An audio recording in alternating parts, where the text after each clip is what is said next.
Hello everybody!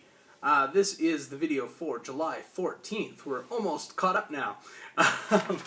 Put this off to the side. So, July 14th, woke up. Still freaking cold.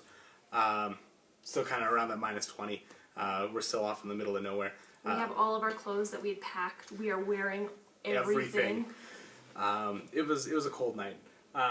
These vehicles obviously do not have block heaters. For whatever reason, they don't run the heat. Like they have heaters. I mean, the bloody they're Toyota vehicles. They could add heat.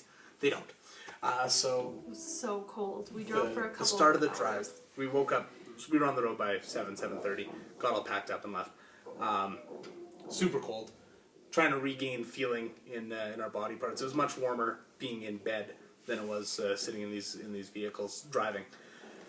But we had places to go and people to see, and we had to get back to uni before 3 o'clock in order to catch our transfer to Potosi. We decided to opt out of seeing these little geysers. Yeah, they had little hot... They call them like hot springs and stuff like that, yeah. but I'm not really... Banff is better. We were told that these hot springs may be about knee deep, and this was knee deep on a little Argentinian girl. So probably, I don't know, mid-ankle.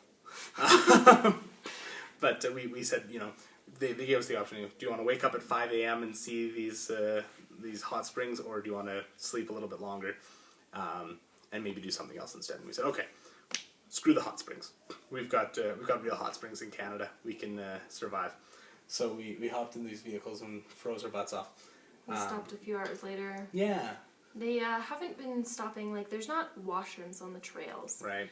So, guys, fine. They can pee anywhere. Girls, not so much. We had to go and find some kind of bush or some kind of rock structure to go. We put up a little, like, sort of like a blanket or a skirt so we could go to the washroom. It was really, really roughing it. Yeah. And so we stopped at one place where there were this herd of llamas walking down kind of a frozen stream, and I don't know, it kind of looked vaguely Irish. Yeah. Aside from the llamas, so that was kind of cool. We spent a few minutes there, took some photos. People went to the washroom. Bolivia has some fantastic landscape. It's so very diverse. I can see why people fall in love with Bolivia. It's incredible. The salt flat journey really kind of showed us the part of Bolivia that you don't necessarily see, like just how incredibly diverse the land is here.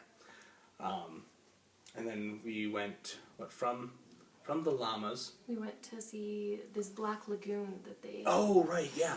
So because we decided not to see the hot water, we got to go see this black lagoon, and so we hiked into this thing. So they drove us through these like incredibly narrow gaps in the rocks, and got us to near this lagoon.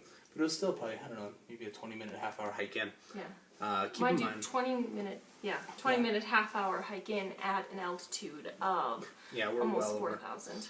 I think 3,800. I thought we were over 4,000. Yeah. Anyway, it was quite high, about twice as high as Calgary. So we really kind of were feeling the altitude as we were walking around. And I mean, we're on fairly narrow rock things, a little bit wobbly because of the altitude. But I think we're starting to adjust at that point. We hiked into this thing, took some pictures. There were some various birds and things on this lake. I don't know what they were. They were very unique. They were hanging out there. We saw some miniature horses, and I think we may have even seen a chinchilla briefly, but it kind of scooted away. Oh no, or was that where we actually did get I got the picture of the chinchilla. There was one that was like king of the chinchillas. It was sitting on a high rock, and the sun was shining out from behind it. And they're so cute, but so flighty. It's very hard to get a picture. We've seen a couple now. Yeah. Oh, we saw the one that was like super timid, or not timid, but tranquil.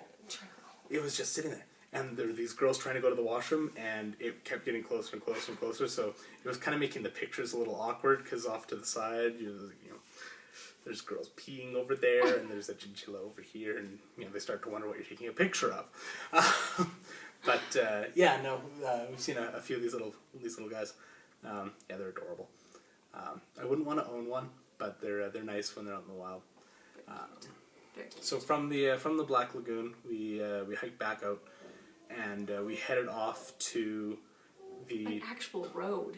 Yeah, there's an actual highway at some point because there was a bridge. And we stopped and we ate lunch under the bridge, Sketchy. like a common troll. I don't know if it was like the only place you could pull off this highway or what it was, but so we ate lunch under a bridge and then continued on to a train cemetery where there's probably 30 or 40 trains that have kind of been abandoned and they're rusting and there's graffiti. And they ripped apart various pieces of the trains and made like swing sets and stuff like that. It's actually really neat. It was kind of cool. So we hung out there for a little bit, and then headed into uni. Grabbed our stuff from the hotel, kind of reorganized stuff, and got on the train or not train, transfer. Private transfer. Private bus, which was really nice, to Potosi. On the way. Yeah, we watched a documentary about mining in the Cerro Rico, the rich hill, where all that silver has come from, and so we watched that and kind of slept a little bit. Got into Potosi. Kind of late. Yeah, reasonably late, and I don't think we really did anything all that exciting that night. No, I think we went to bed. We were quite tired from all the cold and the flats and.